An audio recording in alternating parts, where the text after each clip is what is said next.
Viewers, আজকে আমি তৈরি করে দেখাবো রমজান স্পেশাল একটা লাচ্ছি। এটা খেজুর বাদামের মিল্কশেকও বলা যায় বা লাচ্ছিও বলা যায়। চলুন তাহলে দেখে আসি কিভাবে তৈরি করছি। এর আগে এখনো যারা আমার চ্যানেলটি সাবস্ক্রাইব করেন অবশ্যই সাবস্ক্রাইব করবেন। এখানে আমি 10-15টার মতো বাদাম ভিজিয়ে রেখেছিলাম 4-5 ঘন্টা আগে। এখন দেখুন কতটা ফুলে উঠেছে। এখন আমি ছোলাটা ছাড়িয়ে নিচ্ছি। ভিজানোর কারণে অল্পতেই ছোলাটা ছাড়িয়ে যাচ্ছে। এই যে ধরার আগেই খুলে যাচ্ছে। এভাবে আমি সবগুলো ছোলা ছাড়িয়ে নিচ্ছি। এ পর্যায়ে আমি এগুলো কেটে নেব ব্লেন্ডারে, তাহলে খুব সুন্দরভাবে ব্লেন্ড হয়ে যায়। এই জন্য আমি এটা কেটে নেব। ছোট ছোট করে কেটে নিতে হবে।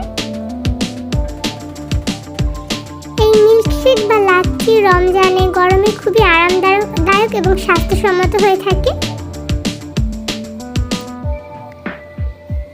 একইভাবে আমি সবগুলো বাদাম কুচি কুচি করে কেটে নিচ্ছি। আমার বাদামগুলো কাটা হয়ে গিয়েছে, আমি এখন তুলে রেখে দিচ্ছি।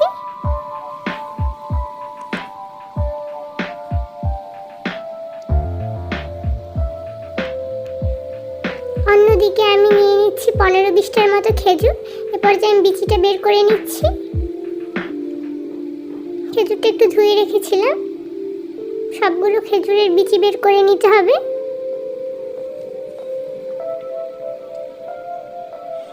এরপর যে আমি খেজুরটা ছোট ছোট করে কেটে নেব, তাহলে ব্লেন্ড হতে সুবিধা হবে এবং লাচ্ছিটা খুব সুন্দর হবে।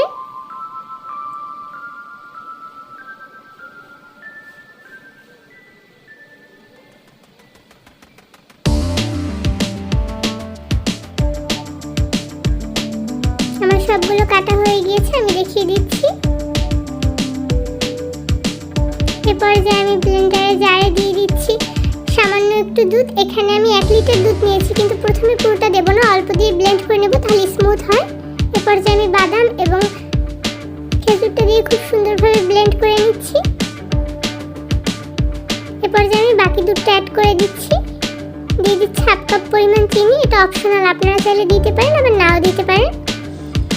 এরপর যে আমার লাচ্ছিটা রেডি হয়ে গিয়েছে বা মিল্কশেকটা রেডি হয়ে গিয়েছে। আমি এখন পরিবেশন করে নিচ্ছি। আমি দুধটা নর্মাল ফ্রিজে রেখে ঠান্ডা করে নিয়েছিলাম, তাই আমি আলাদা আর কোনো বরফ ব্যবহার করিনি। এরপর যে আমি উপর থেকে একটু খেজুর আর একটু বাদাম ছিটিয়ে দিচ্ছি। এটা অপশনাল, আপনারা চাইলে করতে পারেন আবার নাও করতে পারেন।